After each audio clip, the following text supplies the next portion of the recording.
आपण पाहत आहात केएस न्यूज मराठी। भारत माता की वंदे वंदे। आज जिल्हा परिषद आणि पंचायत समितीच्या निवडणुकांच्या निमित्तानं आपल्या जिल्ह्याचे पालकमंत्री, भारतीय जनता पार्टीचे वरिष्ठ नेते, जत तालुक्याचं ज्यांनी पालकत्व घेतलंय, आपल्या तालुक्यामध्ये मोठ्या प्रमाणात विकास ज्यांच्या नेतृत्वात सुरू आहे, असे माननीय चंद्रकांत दादा आपल्या माडगाळ गावामध्ये आलेले आहेत। आपल्या सर्वांच्या वतीनं दादांचं आपण जोरदार स्वागत करावं अशी तुम्हा सर्वांना विनंती करतो। व्यासपीठावरती उपस्थित डॉक्टर रवींद्र आर्मी साहेब, युवा नेते माननीय संजय तेली यांना, भाजपाचे अध्यक्ष माननीय सोमलिंग बोरामणी, माननीय विठ्ठल बापू निकम, माजी पंचायत समिती सदस्य सोमण्णा हाके, माननीय चंद्रशेखर गोपी साहेब, माननीय उपनगराध्यक्ष विक्रम ताड, नगरसेवक राजू दादा यादव, उमेदवार भाग्यश्री संजय तेली, दुसऱ्या उमेदवार आपल्या बनगर काकू आणि जाडर बबळा पंचायत समितीच्या उमेदवार आराणीताई।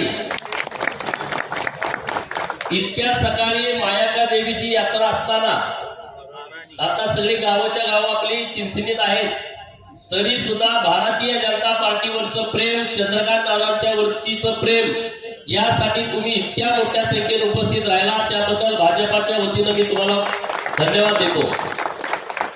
दादा, हा जाडर बोबला जिल्हा परिषद गट आहे। 3-4 मोठी गावं या गटात आहेत। जाडर बोबला हे माडग्याळ, उडगी आणि सोन्या ही मोठी गावं आहेत। आजूबाजूला ज्या छोट्या छोट्या वाड्या आहेत, भाजपाला मानणाऱ्या वाड्या आहेत। कुलावाडी म्हणून बाजूला गाव आहे।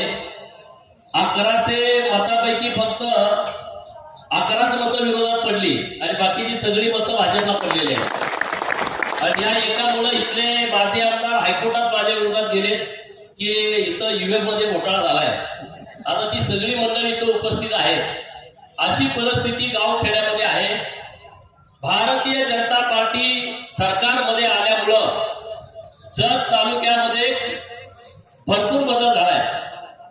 नाहीतर गावाच्या गाव ऊसतोडीला, गावाच्या गाव मुंबईला माथाडीला, गावाच्या गाव फळ विक्री करायला, गावाच्या गाव दुसऱ्याच्या रानामध्ये वर्षानं चाकरी राहायला, अशी परिस्थिती होती। आता परिस्थिती दादा बदलली आहे। ज्या गावामध्ये पाणी आलंय त्या गावामध्ये आता स्थिरता आली आहे। त्या गावातला शेतकरी आता स्वतःची जमीन कसतोय, मोठ्या प्रमाणामध्ये बागायतदार झालाय। कारण याच्या अगोदर शेती लोकांना खूप आहे। इथं 2,82,000 हेक्टर क्षेत्रफळ आहे जत तालुक्याचं। पलूस तालुक्याचं क्षेत्रफळ आहे 38,000, 28,000 अशी परिस्थिती। 10 पट मोठं क्षेत्रफळ हे जत तालुक्याचं आहे। आणि आता भाजप सरकार सत्तेमध्ये आल्यामुळं, तुम्ही पालकमंत्री असल्यामुळं गावागावामध्ये जिल्हा नियोजनमधून मोठ्या प्रमाणात निधी तुम्ही दिलाय। मी तुमचं मनापासून आभार व्यक्त करतो। माननीय देवाभावनी 25-15 असेल, 90-30-54 असेल, 90-10 असेल, नगर विकासाचा निधी जत शहरासाठी असेल, अल्पसंख्याक विभाग, तांडावस्ती योजना असेल किंवा पर्यटन विभागामधून मोठा निधी दिलाय। तीर्थक्षेत्र ब मध्ये 9 मंदिरांचा समावेश केलाय। या जिल्हा परिषद गटातलं सोन्याचं विठ्ठल मंदिर याचा तीर्थक्षेत्र ब मध्ये समावेश केलाय। 5 कोटी रुपयाचा निधी सरकार देत आहे। कुळावाडीला आमच्या म्हातारबा देवाचं मंदिर आहे, खंडोबाचं मंदिर आहे। आम्ही आता फॉरेस्ट मधून तिथे 5 कोटीचा प्रस्ताव सादर केलेला आहे आणि तोही आम्हाला मिळेल, कुठली अडचण येणार नाही। ग्रामीण भागातल्या रस्त्यांची खूप अडचण आहे। मुख्यमंत्री सडक योजना टप्पा क्रमांक 1, टप्पा क्रमांक 2, मी जेव्हा इथं काम करायला लागलो तर टप्पा क्रमांक 2 मध्ये मला निधी मिळालाय। टप्पा क्रमांक 3 मध्ये मोठ्या प्रमाणात मुख्यमंत्री ग्राम सडक योजनेमधून निधी मिळणं आवश्यक आहे।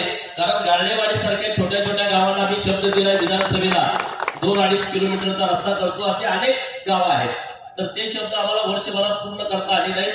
आता बजेट आहे 23 तारखेनंतर, तर आपण जास्तीचं लक्ष घालून जत तालुक्याला मुख्यमंत्री ग्राम सडक योजनेच्या टप्पा क्रमांक 3 मधून जास्त निधी आला पाहिजे. पीडब्ल्यूडीच्या खात्यातून मोठ्या प्रमाणात निधी आला पाहिजे. कारण 10-10 किलोमीटर गाव नाही, 15-15 किलोमीटर गाव नाही. गावांची संख्या 124-26 ग्रामपंचायत आहे, परंतु जरा दूर गाव आहेत आणि रस्त्याची प्रचंड दुरावस्था झालेली आहे. आणि म्हणून या बजेटमध्ये मोठ्या प्रमाणातला निधी आम्हाला मिळावा अशी विनंती आपल्या माध्यमातून मी सरकारने करतोय, आपल्याकडून करतोय. दादा संजय तेली हे उंदी गटातून आहे, परंतु इथं उमेदवार सगळ्यांचं ठरलं की संजय अण्णांच्या सौभाग्यवतीला इथं उमेदवारी द्यायची. आणि म्हणून आम्ही त्याला म्हटलं की तुम्ही पार्टीनं त्याला जबरदस्ती केली की तुम्ही तो उभा राहिला पाहिजे. आता मी आटपाडीतून इकडे आलो तेव्हा मुद्दा केला की हा बाहेरचा आहे. आता संजय अण्णा उंदीर माले हे मुद्दा करतात की बाहेरचा आहे. बाहेरचा वाटला काही विषय नाही. मी तर 100 किलोमीटरवरून आलो, तुम्ही मला स्वीकारलं. संजय अण्णा तुमचा सक्का शेजारी आहे. 100 मीटरवरती उंदी जिल्हा परिषद गट आहे आणि त्यामुळं आपली ही टीम कामाची टीम आहे. लोकांना कुठं दादागिरी, दहशत, ब्लॅकमेल करणं आपल्या पाठीत माणूसच नाही. कुणातरी संस्था टाकणं, कुणातरी कुरघेडे काढणं असल्या विषयामध्ये लोकांना इंटरेस्ट नाही आहे. आपला जो शत्रू आहे दुष्काळ तो कायमचा हटवणं ही आपली प्राथमिकता आहे. आपला इथं कोणी दुश्मन नाही. विरोधी पार्टीचे लोक किती जरी आपल्यावरती बोलले तर दादा आपल्या पार्टीकडून कोणी त्याला रिप्लाय पण देत नाही. मी सर्वांना विनंती केली कोणी बोलूच नका. त्यांचा अजेंडा वेगळा आहे, आपला अजेंडा वेगळा आहे. आपण नरेंद्र मोदी साहेबांचे कार्यकर्ते आहोत, देवाभाऊचे कार्यकर्ते आहोत, चंद्रकांत दादांचे कार्यकर्ते आहोत. आपल्या पार्टीची प्राथमिकता ही आहे की गावगाड्यातल्या सामान्य माणसाच्या जीवनामध्ये आमूलाग्र बदल झाला पाहिजे. यासाठी आपले लोक सरकार चालवत आहेत. आपली लोक घरं बांधण्यासाठी सरकार चालवत नाहीत. आपली लोक सुतगिरणा काढा, बँका काढा, कारखाने काढा, 1चे 10 करा, 10चे 20 करा, मेडिकल कॉलेज काढा. नाही, आपले सगळे नेते मंडळी सर्वसामान्य लोकांच्यासाठी काम करतायत. अरे दादा तर उच्च शिक्षण खात्याचे मंत्री आहेत, त्यांच्या हातात आहे कॉलेज काढायचं, पण त्यांनी पिताची छक्की पण नाही काढली. हे सामान्य लोकांच्यासाठी काम करणारे आपले नेते मंडळी आहेत. दादा सारखा एका सामान्य कुटुंबातला मुलगा, महाराष्ट्राचा 2 वेळा भाजपाचा प्रदेशाध्यक्ष. अरे ही पार्टी जगात नंबर 1 ची पार्टी आहे मित्रांनो. अशा पार्टीचं प्रदेशाध्यक्ष आपले दादा 2 वेळा झाले सरकार असताना. असं नेतृत्व आपल्याकडे आहे. 3 वेळा मंत्री. आपल्या भागातलं गाव ना गाव त्यांनी पिंजून काढलाय. आपल्या परिसरातलं सर्व त्यांना नॉलेज आहे. इथल्या प्रश्नांची त्यांना जाण आहे. देवाभाऊ अख्ख्या महाराष्ट्राचा अभ्यास आहे. मराठवाड्यात काय पाहिजे, विदर्भात काय पाहिजे, खानदेशात काय पाहिजे, पश्चिम महाराष्ट्रात काय पाहिजे, कोकणातल्या अडचणी काय आणि शहरी भागातल्या मुंबईच्या मेट्रो सिटीच्या अडचणी काय. असं नेतृत्व आपल्याला मिळत नाही. चौबाजूनं अष्टपैलू व्यक्तिमत्व असणारं नेतृत्व देवाभाऊच्या रूपाने मिळालंय. चंद्रकांत दादाच्या रूपाने जिल्ह्याला पालकमंत्री मिळालाय आणि जिल्ह्यातले पालकमंत्री आपल्यावर अन्याय करत होते. आज दादा MH59 तुम्ही आम्हाला मंजुरी दिली, मी धन्यवाद देतो सरकारला. हे 150 किलोमीटर आमच्या लोकांना सांगलीला जावं लागत होतं आरटीओ कार्यालयासाठी. सरकार आल्यानंतर तुम्ही 6 महिन्याच्या देवाभाऊने तुम्ही विशेष बाब म्हणून जतला MH59 आरटीओ कार्यालय दिलं. हे का नाही जमलं? आता नव्यानं आम्हाला उंदीला तुम्ही एसटी डेपो देत आहे. माननीय परिवहन मंत्री महोदयांकडे गेलो ते म्हणे तुम्हाला 5 एसट्या देतो. जत तालुक्यामध्ये एकच डेपो आहे. माझ्या खानापूर मतदारसंघामध्ये आटपाडीला डेपो आहे, विट्याला डेपो आहे, तासगावची बाबत 22 गाव आहेत त्यांना तासगावला डेपो आहे. म्हणजे विट्याला 5 मिळाल्या, आटपाडीला 5 मिळाल्या. तुम्ही डेपोवरती आम्हाला 5 कसं काय देणार? तुम्ही आम्हाला किमान 20 गाड्या तर दिल्या पाहिजेत. ते म्हणजे नाही देत आहेत. मग मी दादांना भेटलो, म्हणलं दादा आम्हाला आता नवीन डेपोज तुम्ही द्या. परिवहन मंत्री असं बोलतायत. माननीय मुख्यमंत्री महोदयांना भेटलो आणि दादाने आणि मुख्यमंत्री महोदयाने सांगितल्यामुळं आता उंदीला आपला नवीन एसटी डेपो मंजूर होतोय. आता त्याची प्रक्रिया अंतिम टप्प्यात आली आहे. दादा तुम्ही आले दिल्यामुळे आता ती सगळी कारवाई पूर्ण झाली. आता जमीन हस्तांतरणासाठी प्रस्ताव आमचा कलेक्टर साहेबांकडे जातोय आणि 11 तारखेला योगायोगाला तुमची जिल्हा नियोजनची बैठकच आहे.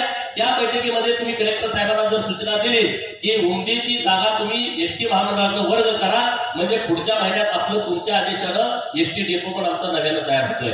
असे अनेक कामं करतोय. इथं माडगावला बाजार भरतो मेंढ्यांचा, शेळ्यांचा मोठा बाजार भरतो आणि माडगाव मेंढी म्हणून एक नवीन ब्रीड हे या भागात तयार झालंय आणि ते माडगाव मेंढीवरती कर्नाटकवाले दावा टाकतायत ही मेंढी आमची आहे आणि म्हणून त्याचं GI मानांकन माडगाव मेंढीचं हे माडगावला मिळालं पाहिजे.